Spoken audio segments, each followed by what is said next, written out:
All right, good afternoon, everybody, and welcome to Conversations with Mr. Faris Al-Rawi. I know you know him, of course, and we'll tell you a little bit, of course, of the roles. We're talking about Attorney General and incumbent member of Parliament for San Fernando West. But I need to tell you who I am. I am JD, and of course, some of you may know me from the airwaves. We'll just say that. So I've been afforded the opportunity to sit and chat and have that conversation as we get closer, just a few days now before the general election. And one of the things I was certainly doing, so as I scrolled through your social media platforms and listened to you at various places, you always stressed on hope, vision, and prosperity. And that's where I want to start first. You know, that's a very strong, all three of them together in terms of theme. Can you just tell me why those hope, vision, and prosperity? What are you trying to, of course, direct to the audience here and, of course, those viewing? Well, first of all, welcome to the world. You are in San Fernando West. You're at Sky Lounge. You are, if you're on my Facebook page, it's nearly 30,000 people. And as we have tune-ins, we're crossing into thousands more. So welcome to a conversation in San Fernando. JD, welcome back to San Fernando West. Thank you. We're happy to have you here, even though you don't vote here. But I do vote. We're reaching out to everyone else. So hope, vision, and prosperity are my tag words. And really because it summarizes what Trinidad and Tobago, but more particularly San Fernando West, needs to have. Without hope, you can't have the courage to have a vision. And without a vision that you can put into effect, there will be no prosperity. It ends with making it real. So it's hope, vision, prosperity, and making it real. And if I could be so bold to say making it real in Trinidad and Tobago is one thing for all 1.3 odd million. But in San Fernando West, we have just over 25,000 people in San Fernando West. Our San Fernando West is a community of many communities. We have thousands of people living in squatting conditions. On the Marabella train line alone, perhaps you don't know, there are 2,200 squatters. At the Hatters Bay, just at the back of Embarcadero, next to the Labas, we have close to 1,000 people living in squatting conditions. And then we have thousands more in San Fernando. That's community one. Community two is 8,500 people spread across 11 HDC communities. Now add to that the balance of San Fernando being spread across our central areas and then our very affluent areas. And you understand what I mean about community of communities. Right. So just over half of our constituency lives either in squatting condition or in HCC communities, which are beautiful communities, but some of them have been built many, many years ago and were in need of repair and adjustment. So our hope, vision, and prosperity is intended in our developmental plans for San Fernando to give our contribution to national stability. And what do I mean by that? We've gone into San Fernando West. We've surveyed all of the people in our constituency. You know me now. I'm that guy that comes with statistics about Trinidad and Tobago. I tell you there are 8,500 people being arrested for marijuana every year. I can tell you there are 10,000 teenage pregnancies, etc. I've always presented data for Trinidad and Tobago. So hope, vision, and prosperity spread across San Fernando means the following. And there's a real long answer to your first question, right? But what I really appreciate from you, and I'm sure the audience can agree, you give clarity and detail and really explain. So we appreciate that. But you also wear two hats, as we say in layman terms, but you're really Attorney General and incumbent member of Parliament for San Fernando West, which we've said before. But my question is, how do you balance both, really? So I'll go to the second question, but I'll finish answering the first. All right. Because the two things are intersected. Right. Hope, vision, prosperity, MP. If you take away Gulf City, take away C3, take away South Park, take away SAPA, take away Teaching Hospital, what else has been developed in San Fernando West? Name one thing. apart from residential homes in affluent communities, nothing has developed. So we went into our communities, and there's a focus upon the economy of San Fernando and the issue of crime. And that's where the balance to your second question comes in. So let's talk the two. Right. We have engaged in squatter fixes. Who's a squatter? A squatter is somebody who's invisible. What do I mean by invisible? The land that they sit on is invisible to the bank. Can't get a mortgage on it. The property that they live in is invisible in terms of an estate. They can't give it to their children. Right. So we've taken out, for example, in Marabella, 2,200 people living in squatting conditions. We are now at the point of 400 homes having been built in replacement for squatting homes, converting cardboard shacks in flood-prone zones into two-story elevated structures, concrete and steel, and we give the land ownership to the people who are squatting. Widening roads, building community centers means we have access to education and dignity, and they move from being invisible to becoming visible.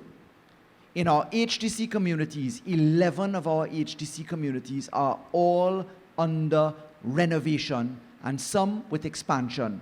Roy J for expansion, Olera Heights for expansion, Carlton Lane being rebuilt.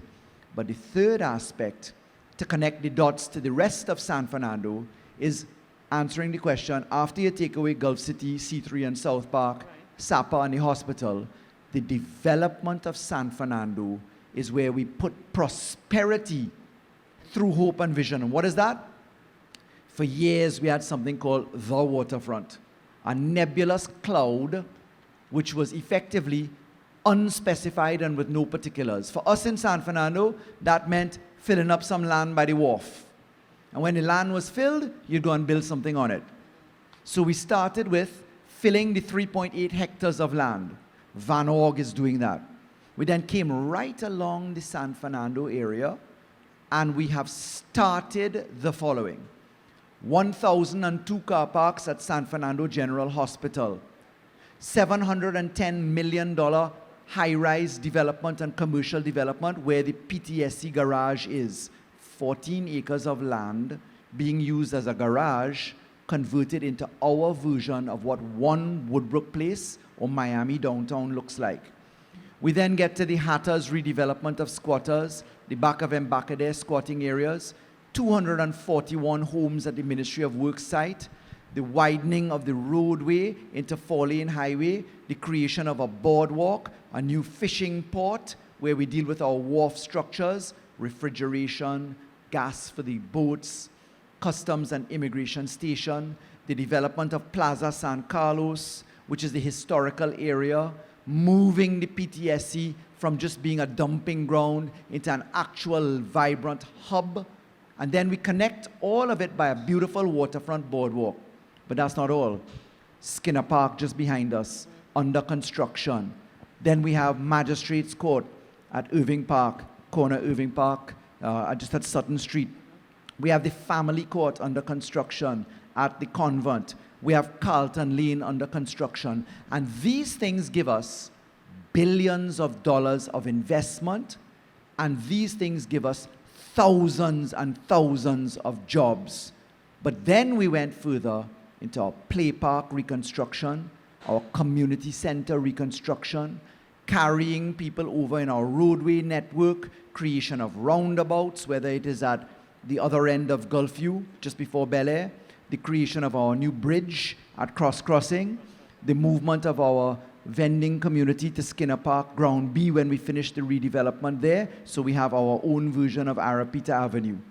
So that's hope, vision, prosperity on the economic side, and you asked about the balance with the AG. As AG, I can tell you, I've been very pleased to have a phenomenal run as Attorney General. 536 laws later, laws, regulations, procedures, groundbreaking legislation passed, legislation which impacts lives, not just about details of which law.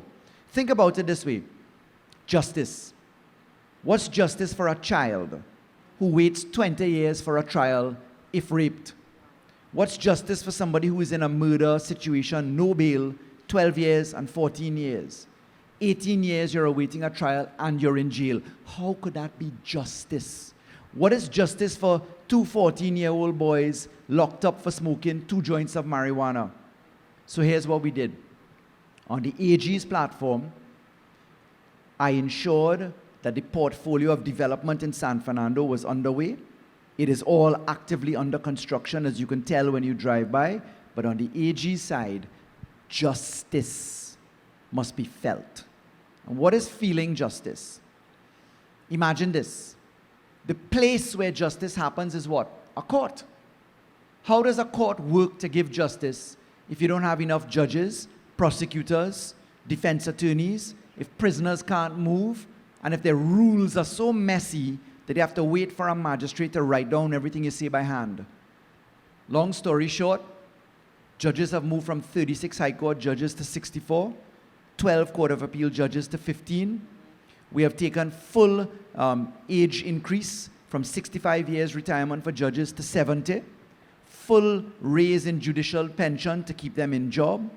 We took the magistracy, 46 magistrates in 12 districts, dealing with 146,000 cases. We now have 46 magistrates in 3 districts. And what is 3 districts? It means if you get charged in Rio Claro for speeding and you live in Scarborough, you don't have to go back Rio Claro every time the case comes up. You now appear on a camera. And on the magisterial caseload, look at common sense at play. You have 146,000 cases a year in the magistrate's court. How are you going to get 46 magistrates to deliver justice? What we did, we gave magistrates full judicial immunity.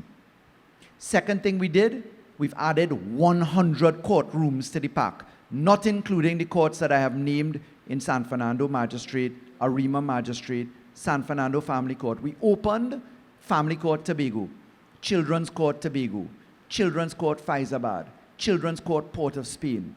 We're about to open Princestown Court. The waterfront courts will be open, 100 courtrooms added. Judges, courtrooms. Digital technologies in all of these courtrooms. You no longer need to write by hand. You now have them recorded. You get a videotape, and that's just like the Privy Council. That's your evidence. We've now taken the caseload, put in rules of court, separated out children from family, from criminal, from civil, put in masters. Who are masters? People to make sure your trial is ready. Case manage. But here's the caseload, and this is the one that I want to stress on. 146,000 cases. Who remembers December 23rd last year, when we stopped criminal weed possession charges? 85,000 people charged over 10 years, 8,500 people per year just disappeared. May 26th, 2020, 104,000 motor vehicle and road traffic cases fell out the magistrate's court. They became traffic violations and demerit points. As we opened the criminal court in the Hall of Justice and we split the civil court into the waterfront, we now have 26,000 preliminary inquiries disappearing. 146 minus 8,500 minus 26,000 minus 104,000 leaves 8,500 cases. And we now do trials in 20 minutes. A judge-only trial is conducted in one case. A guy was on a wounding with intent charge, 18 years waiting for his trial. A judge-only trial was held. 20 minutes later, that person went home. We did a murder trial, 12 years waiting. Another murder trial, 14 years waiting. And justice is now moving. So the AG's work has been very important for San Fernando West, because crime is a big issue. Add that now to eyes everywhere, digitizing, and I'm sure you'll probably want to ask me as you go through your questions about following the money and taking the profit out of crime. I noticed the leader of the opposition persists in saying that I come from a family that has a lot of business interests. Let me translate that for you. I came into government able to explain that I came from a successful family and can explain all the wealth. I am not leaving government with anything more than I came with. In other words, then, I can explain all of it. I asked the opposition, can you do the same? You see, there are members of the opposition who arrived when they were in government in a second-hand RAV4 and left with 2 Range Rovers. There's a chalk and cheese comparison. So don't believe what I'm saying. Go and check the facts for yourselves. But I ran away on your 2 questions. You know, in all the years I've been doing interviews, right? This is the first time 3 of my questions that were coming up, you knocked it out. So I just scrolled to the other page because you're that, I love it. So clear and you're reading my mind. So do me a too. favor, drop the script and ask me anything. Nah. Flow with what came and ask me what you want. But, well, one of the things that that's how I sat and I created it, and I really thought about pulling off both roles, and you answered that. But also, then you just jumped into I know you mentioned that the 3 state-of-the-art facilities, and you spoke about that too, and all the different things in San Fernando. So you have targeted everything. But as Attorney General, I know you were speaking about the different things throughout in both roles, but can you also just speak about what are some of the things, if, let's say, for instance, one of your constituents would say they came on mic and were interviewed, what do you think they would say one of the things that possibly you were not able to attend to and should be looked at pretty soon? Because San Fernando is a community of communities, there are very different needs in the Right. constituency. Okay. So for Gulfview, some of you here are from Gulfview, your drains are important. True, your overgrown lots are important. A pothole in the road or a wasser leak is the end of life because you believe in conservation of water and you just want things to work right. Go down to the Marabella train line or into some of our other depressed areas and watch 16 people living in galvanized sheeting, cardboard, plyboard. Understand that need is very, very different from Center San Fernando need. So if I were to answer the question, I think that servicing all needs simultaneously has been the hardest part, particularly when year 1, price of oil fell, oil and gas contribution to the revenue dropped from 21 billion to 400 million. Put that in dollars and cents. You were earning $21, you're now earning 40 cents. Year 3, Petrotrin. Facing Petrotrin, being the member of parliament with a lot of people from Petrotrin living here, imagine what it was to watch Petrotrin lose $2 billion a year and to make that tough decision to reorganize Petrotrin. The reorganization of Petrotrin was very difficult for some, and my heart goes out to my constituents. Petrotrin went from losing $2 billion a year. Heritage published $5.4 billion in revenue in its first year, with over $1 billion in profit. Year 3, I mean, who in the world can tell me of a time when Trinidad and Tobago's borders were closed? When COVID was a pandemic? The hit to the treasury is large. And what do? We focused on making sure public servants stayed employed.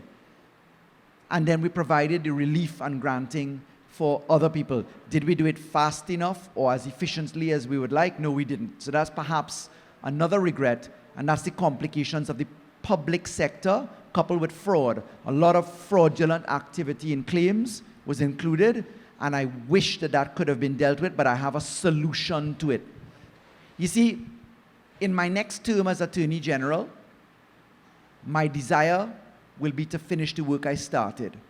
I have ready right now, legislation to take Trinidad and Tobago completely cashless. Legislation to do away with any aspect of stealing your identity, not being inside of the system, and that is by using, like, you know, the United States has this social security number.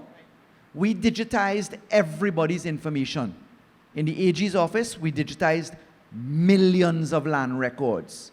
Birth certificates, death certificates, marriage certificates, adoption, all driver's license, all motor vehicle registration, all passports. Board of Inland Revenue. Put all of that together and go cashless. Here's what happens. You have a chance at everybody paying their fair share, but you get a chance to achieve a vision of dropping taxes. As that system comes into effect, if more people contribute, you don't need as much in terms of taxation ceiling. And what we learned from the COVID experience is that a lot of people had their employers not paying NIS. If we go cashless, that gets solved, and then the business owners pay less money in taxation. So Trinidad and Tobago has a very bright future as we go digital platform. Let me give you 2 examples. Sorry to just do this. On the criminal situation, you know that we spent, when we came into office, we were spending $43 million a year moving prisoners. That dropped to $25 million a year. We opened 12 courts by cameras inside the prison. In a 3-month period, we did 3,700 cases from the prison without moving a single prisoner. Take that now to the Attorney General's office, where we have gone digital. We will soon have all our land registry in September, fully digital. You don't need to set foot in the office. Births and deaths you can order already. 15,000 people a week are serviced by online services, and companies go live in a couple of weeks' time as well. So this new economy is ready and set, and servicing the needs of everybody is the regret that I have in not being able to have fully achieved, because the economic pie didn't permit it, and the systems and administration factors didn't allow it, but they will. And that, I love you say that, because servicing everyone is indeed the challenge. And sometimes you think about it, if you think about it, so there are persons who are not able or don't have access to the simple internet, which would assist in these situations as well. And I always think about, many years ago, I traveled to Florida, and I was astonished when there was an entire town, maybe this is putting you guys there and you have to think about it in the future, an entire town that was Wi-Fi ready. So the children had access and everyone in the area. So maybe that in itself is another thing, maybe down the road, that can be even considered. I know it's going to be, of course, a certain expense applied to it, but this is, I guess, another way that can certainly help in terms of servicing. Absolutely. And let me tell you where we are on that. Remember, Wi-Fi is a business. Yes. Can't crush the private sector. Right. But you can help the public sector. Here's how we do it. How we do that. All of our community centers will be Wi-Fi enabled. Right. That means our schools, Wi-Fi enabled, community centers, Wi-Fi enabled, and hotspots in high areas, the hospital, the promenade, and library corner. When you get into San Fernando being Wi-Fi ready, all government offices will also have Wi-Fi facility. Yes. You know why? You're going to be coming into the Attorney General's office at Legal Affairs, and you're not going to line up. We can't wait for that. On your phone, you will get your message saying it's your turn. Yes. We have an electronic queue management system. So we can do this. It required an Attorney General to do the electronic transactions regulations, which I have done. Okay. So, you see, we opened the Public Defenders Division recently. Before, if you have a judge, you have a prosecutor, and by the way, I've just taken delivery of DPP's office, Port of Spain. Mm-hmm. San Fernando DPP's office is being built at Gulf City. Yes. DPP's office, Tobago, has opened. The Judicial and Legal Services Commission have added all of the staff at one level, and promotions are going on. Mm-hmm. Trinidad and Tobago Police Service now has special prosecutors. So 95% prosecution by the police. That's prosecutors. Public defenders was open, because if you have a judge and you have a prosecutor, who's going to defend you? We added in defense attorneys for free. So you get an attorney appointed to you if your attorney is not available for criminal matters. And you see that kind of system operationalization, we've been talking about that for 40 years. You notice that people stopped going to court physically, And people kind of thought, well, yeah, COVID did that. COVID did not do that. In 2016 and in 2018, we passed the laws to allow for online filing, electronic filing, and electronic appearances, and we outfitted all of the places for it. So every laptop is now a courtroom. So that ties into Wi-Fi. That ties into public services. But what we want to bring to life is entrepreneurship. So the young minds have business opportunity in electronic platforms. Can I interject? Yes, Because please. that is one of my absolute passion, because I'm also an entrepreneur. I think about so many things that I've learned over the past few months just trying to run a small business. And there are many persons who simply think, okay, I'm going to sell orange juice and think it's just simply that. So I think, would you agree with me in saying there has to be so much more attention placed into educating entrepreneurs as to what you need, from what a small business requires in terms of a sole trader versus a LLC, and all these different things which many persons, sir, are not aware of, and I think are walking in blindly into this role of entrepreneurship. Can I be bold? Yes. Trinidad is suffering from, and Tobago is suffering from, the overqualified and underemployed. Do we understand the concept of something called working poverty? No. Working poverty is, in my humble estimation, where you're working but you're still poor.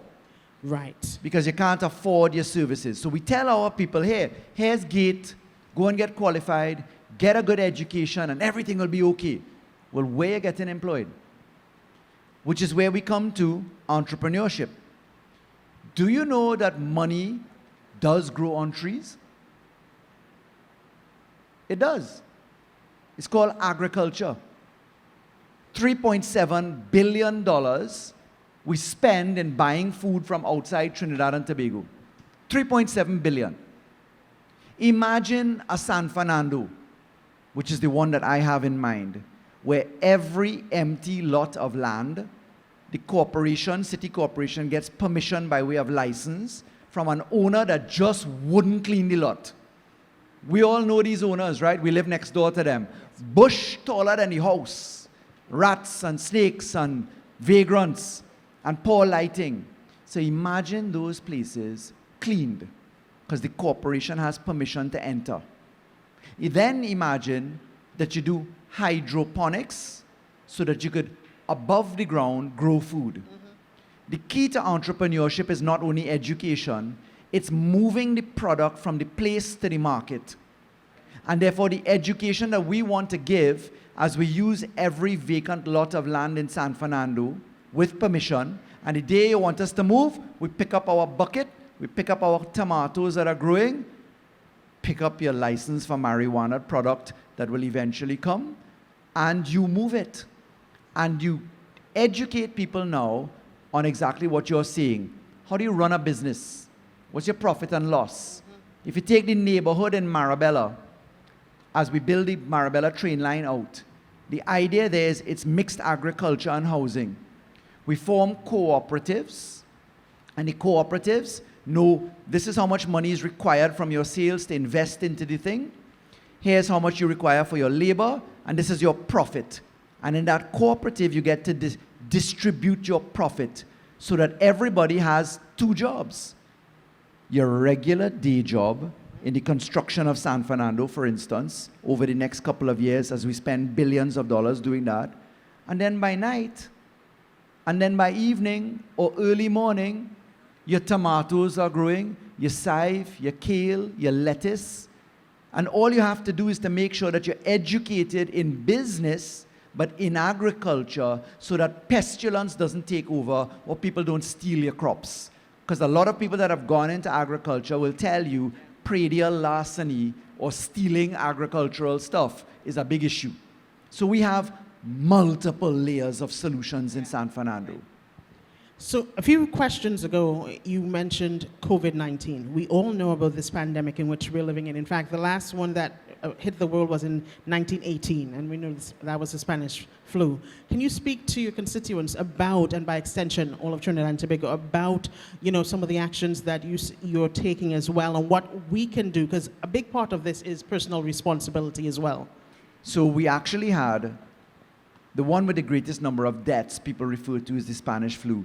But you will remember we had SARS and we had Ebola. What happened was that the mortality rate and the infection rates and the ease of infection were not the same as COVID. So in COVID, number one, and we are all in our campaign, and hence this meeting this evening being so important, what we're doing right now is we're observing the protocols. But folks, let me give you a little bit of humor in this interview. According to serious minds in this country, people in high authority, leaders in this country, sunshine cures COVID. That's what one political leader is selling to Trinidad and Tobago. And then on the other hand, you have a PhD volcanologist, geologist named Dr. Keith Rowley, who himself evacuated 3 Caribbean islands as the equivalent in volcanoes to what Dr. Roshan Parasram is today to Trinidad and Tobago. And if I had a chance to give a medal to anybody in this country, it would be Dr. Roshan Parasram, Dr. Avery Hines, Dr. Trotman, and the heroes of Trinidad and Tobago. But if you leave it to Kamla Prasad Bisesa, they would be fired in the morning because sunshine could cure you.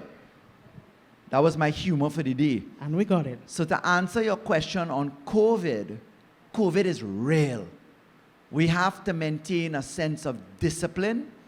We have to get through the clusters that we're seeing right now. And it took the Prime Minister a lot of political guts to address the nation as he did, to say, listen, we're rolling back some of these things to protect Trinidad and Tobago. If he was fast and loose, knowing that we have an election 9 days away from us, he would have said nothing. He could have said, hey, sunshine go cure you, but I know God is a Trini. You know why? Because the minute Kamla said sunshine will cure COVID, 2 storm clouds blew over Trinidad, rain started to fall, and the sunshine disappeared. So even God seems to be saying, don't take those things seriously and put your sensibility and organization in scientific, logical, and sensible political management. Thank you for that. We just have a few more questions. I think we still have about just 15 minutes left. So if you can quickly speak on, I hear this every day, whether it's on the social media platforms or in conversations on the streets. Some persons, particularly young persons, are not, and maybe someone in your constituency will address this to you one day, then they don't want to vote. No, persons are saying, I'm not going to vote. Can you speak to persons about the importance of that? So for me, my weird name, Faris Al-Rawi, which for the UNC lives in their mouths constantly because of the fear, the gripping fear that they have for the follow the money work that I am pursuing, and which everybody right now understands, right? My name is because my dad is Iraqi. My mom is as red-blooded Trini as you could get. I grew up understanding that people died and do die for the right to vote. Because I saw it. The time that I spent in the Middle East with my father's family and the time I spent in Trinidad were 2 polar opposites. We have democracy. We kind of stoops at the fact that we have the privilege to vote. And there in another part of the world where I also come from, bullets, bombs, ammunition, ISIS now, where people would die for the right to vote. So I come from a different kind of background, where to me, the most important privilege is exercising a democratic right to vote. For those who don't want to vote, there's a powerful statement in that. Young people today are tired of old talk. That's why I say, come to San Fernando West and note that I spoke after things were opened, after we had built the squatting homes, after all 11 HTC communities were under construction, after the equipment was installed and working on the waterfront, after Skinner Park is moving ahead, after Carlton Lane started. After means that there's a sense of hope. You know that there's a vision. You know there's prosperity for you. and therefore you know you can make it real. So what I say to young people or people who are just tired of the politics of Trinidad and Tobago is come and check it out yourselves. But remember that we are in an election where people are being told your UTC money, there are 700,000 people in this country in the Unit Trust Corporation and the NIB program. That's current wealth and future pensions. And Mrs. Kamla Prasad Bisesa says she's going to take that money and use it in a way that it, by law, should not be used. And when you look at hope and reason to vote, you have to come out and say, listen, I will not allow you to do that. You have to have the courage to say, I don't believe that sunshine will cure COVID. I don't believe that repealing the laws that the PNM put into office, follow the money, transparency for taxation. Who in their right mind would watch people with a grenade and an automatic firearm or prisoners in prison and say, no jail for you? Kamla Prasad Bisesa voted against the bail restrictions. She had the law when she was prime minister. She became the leader of the opposition and said no to the law. So for people who want to stay home and not vote, if you stay home, you're saying yes to Kamla. Secondly, when you look at the structures that she has put forward for us, you ought to be gripped by fear. If you know that with COVID and with oil and gas, we're about to go into the most tough of economic balances, line up everybody on the UNC platform and tell me who in that platform could run a government. Who is going to go on the job training to learn government for 3 years? Kamla Prasad Bisesa, as Prime Minister, was the chairman of the Energy Subcommittee of Cabinet. And the records of Parliament demonstrate she didn't come to a single meeting in 5 years. Who's going to negotiate your oil and gas sectors when she wakes up at 1 o'clock in the afternoon? When her week is a weekend, comes to work on Friday, cabinet meeting down at Palm East. Who's going to run the country? And if you don't know who in her lineup is going to run the country, be afraid. Be very afraid. All right, our time is running because I know you've got some other appointments. So I'm going to make this a two-part question, yeah? And I know you'll take it on easily. There are 5 candidates, as you know, running for this particular, yourself included, for this particular seat, San Fernando West. Why you? And also, why should people of San Fernando trust you to represent them again? 5 candidates in San Fernando West. One is a nice young man who hides above the dirt. Let me put it that way. I mean this most respectfully of Sean Sobers. He witnesses the UNC dirty campaign and says nothing about it. Literally nothing. The savage attacks on personality and family. And I'm disappointed in that young man. Very disappointed. You recall when Vandana Mohit, the mayor of Chaguanas, when nude pictures of her were floated around? Who was the Attorney General in Parliament standing up to tell Trinidad and Tobago, that's wrong, stop it, don't do it, that she's a young woman, and that what happens in her private life amongst all of us, anything could happen. I stood up as a PNM Attorney General and defended that young lady's character. Where is the UNC candidate Sean Sobers with all the nastiness? Where? You can't hide above the dirt. You have to have the courage to do the right thing. Second example of the right thing. The chief public defender, the new division created by this government to make sure criminal justice works. We hired a UNC senator, Senator Haseen Sheikh, who sat opposite me as Attorney General twice and criticized my work twice, but constructively criticized it. She came first in the interview. She got the job. Can you say the same for anybody in the UNC? So, judge on those two. Judge on hiding above the dirt.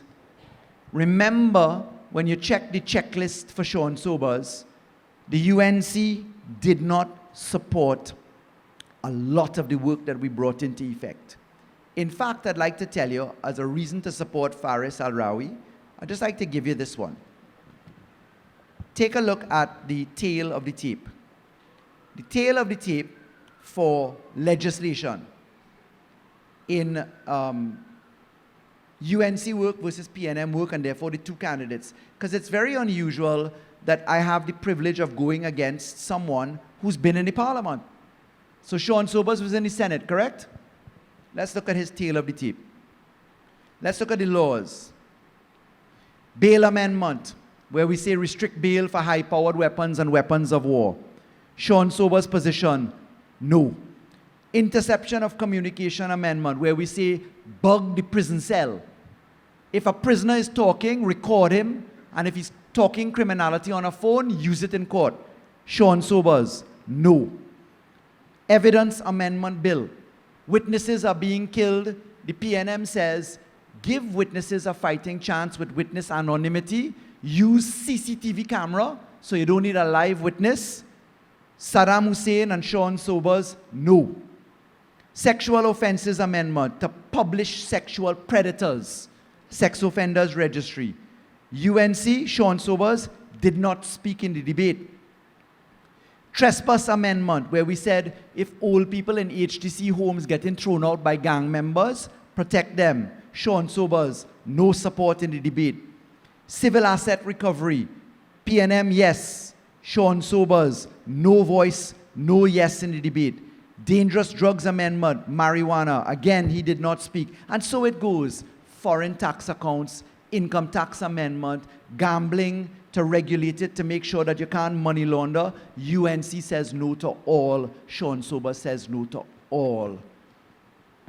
Then, judge the constituency work. I'm the 8th member of parliament for San Fernando West. From Errol Mahabir, passed through all of them, including my mother.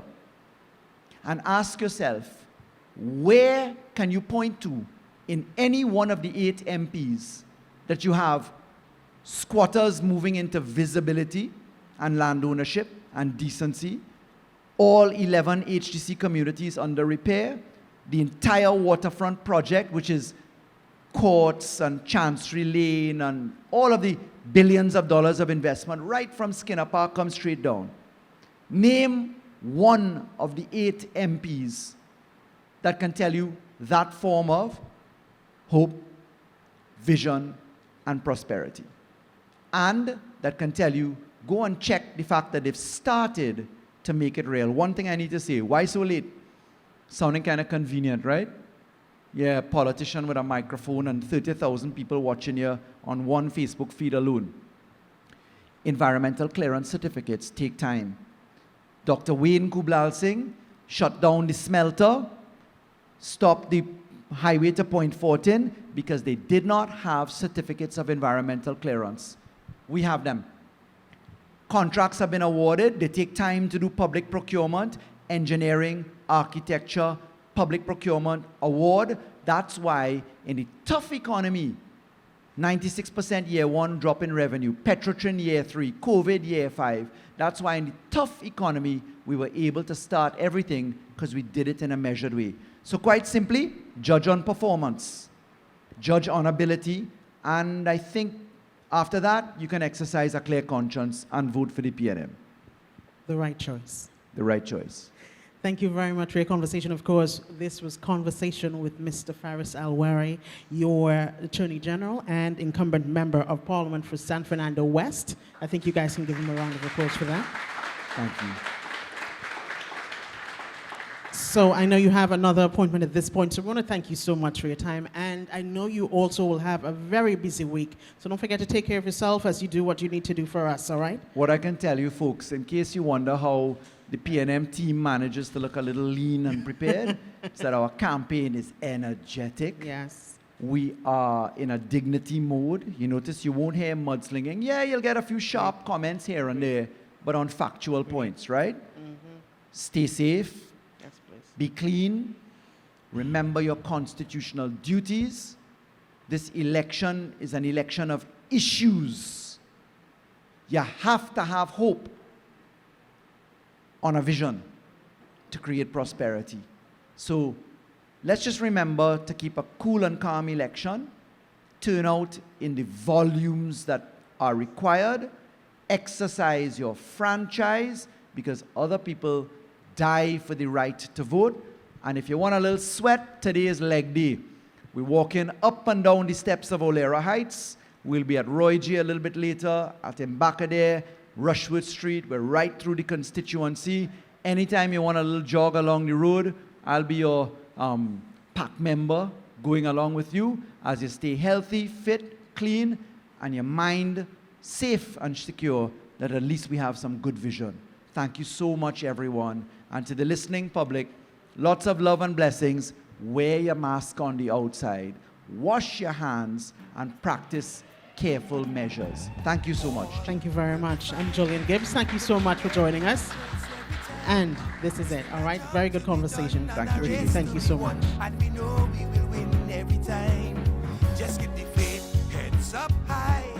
We're together in this, you and I. Yes, the job will be done.